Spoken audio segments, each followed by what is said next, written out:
हम यहाँ पर पहुँच गए हैं शस्त्रधारा में। और ये यहाँ पर ये देखो इतनी बड़ी सी बिल्डिंग है। यहाँ पर ये है इनकी एलर्जी, ये देख लो। और 90% तो ठीक हो गई। अच्छा ये है महाराज, इन्हीं से पूछते हैं कि किस चीज़ की दवाइयाँ देते हैं आयुर्वेदिक वाली, और बताना आप बता दो। इस आश्रम में जन कल्याण सेवा आश्रम देहरादून में है, शस्त्रधारा में। ये इसमें केवल सोराइसिस का इलाज करते हैं, चर्म रोग से संबंधित, जैसे सफेद दाग, सोराइसिस, चर्म रोग और शरीर में छोटी छोटी गांठें होंगी। इन 3 चीजों का इलाज किया जाता है। और ये 100% आयुर्वेद है, पूरा शुद्धिकरण आयुर्वेद है, कोई किसी प्रकार की मिलावट नहीं है। और रोगी को कोई साइड इफेक्ट नहीं है, क्योंकि ये उमा जी बैठी हुई है, काफी दिन से हमारे इलाज में है। हाँ, इनसे पूछो कोई ने साइड इफेक्ट कोई इसका वो है इनके लिए, रिएक्शन हुआ? कुछ नहीं हुआ इधर बढ़िया रहा। बोलो आप कैसे रहा आपको फर्क से लगाने से? फर्क तो हो जाता है, ठीक हूँ मैं, पहले से काफी ठीक हूँ। 90% तो ठीक हो गई। मैं ही देख रही हूँ इनको, जब से इन्होंने यहाँ से दवाई शुरू की तब से 90% ठीक है। आप पूछो ये बीमारी होती कैसे, तो बताओ। हाँ, ये बीमारी कैसे करके होती है? ये बीमारी, इसके प्रमुख 4 कारण हैं। पहला कारण है माँ का गर्भाश। अच्छा। यानी प्रथम दिन जब बच्चे के माँ के गर्भ में बच्चे की उत्पत्ति, भ्रूण की उत्पत्ति होती है जी। उस समय बहुत बहनों का पित्त उभरा हुआ होता है, पित्त तीव्र होता है। तो पित्त तीव्र होने की वजह से उन्हें, बहुत लोगों को, बहुत देवियों को उल्टियाँ होने लगती, बैठ जाओ, उल्टियाँ, अरे बैठ जाओ, उल्टियाँ होने लगती हैं। तो जब उल्टियाँ होने लगती है तो वो समझ नहीं पाती क्या कारण है, प्रथम बार गर्भ ठहरा है लड़की के लिए, क्या हुआ। तो वो अपनी सासू से पूछती है, तो सासू माँ परंपरा के अनुसार कह देती है कि अरे तेरे को तो गर्भ ठहरा है तो तू खटाई खा ले। हाँ जी। खटाई खाने से पित्त शांत हो जाता है, लेकिन उग्र बहुत हो जाता है। तो उन्होंने खटाई खा ली तो उल्टी होना बंद हो गई, लेकिन उसका दुष्प्रभाव बच्चे पर पड़ा। कुछ समय के बाद जब बच्चे का जन्म हुआ तो जन्म के बाद में 3 महीने के अंदर ही अंदर उसको एक बीमारी होती है, खसरा, जिसको छोटी चेचक भी कहा गया है, वह हो जाती है। और वो चेचक, वो खसरा स्वयं 3 दिन में बंद ठीक हो जाता है। गाँव में लोग कहते हैं कि भाई देवी माँ निकल आई है, पूजा पाठ करो, उतने में 3 दिन में शांत होगी और देवी जी विदा हो। ये आज तक भारतवर्ष की मान्यता रही है, सनातन धर्म से जुड़े हुए लोग।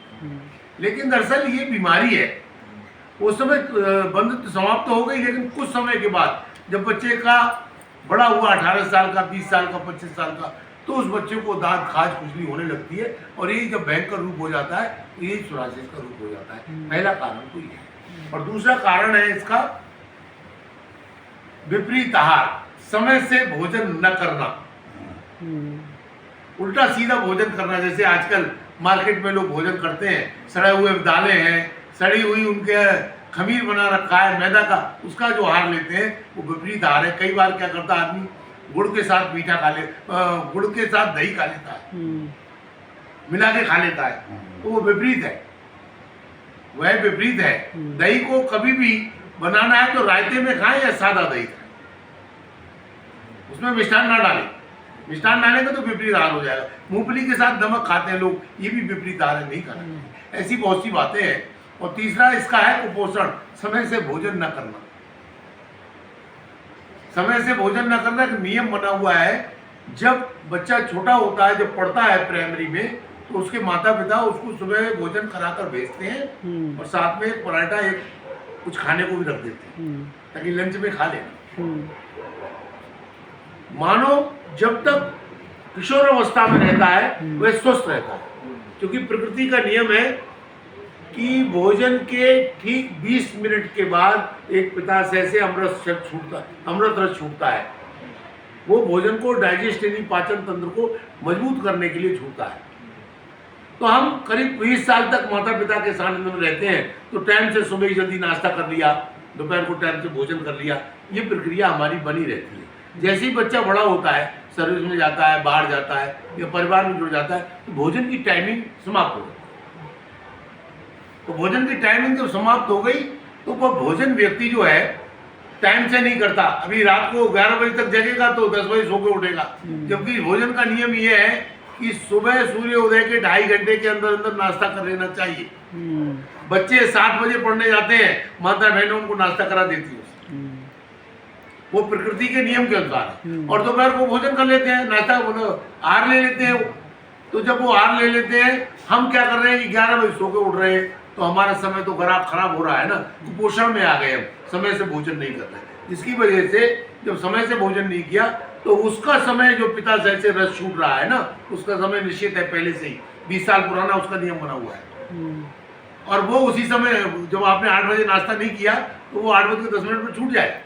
वो छूटेगा तो शरीर में ब्लड को हीट करेगा, वो एसिड है, ब्लड को हीट करेगा। ब्लड जब हीट होगा तो आपको चर्म रोग होगा। एक कारण ये भी है, और एक कारण है दूषित जल, दूषित जलवायु, दूषित खान पान, इसकी वजह से ये चर्म रोग होता है।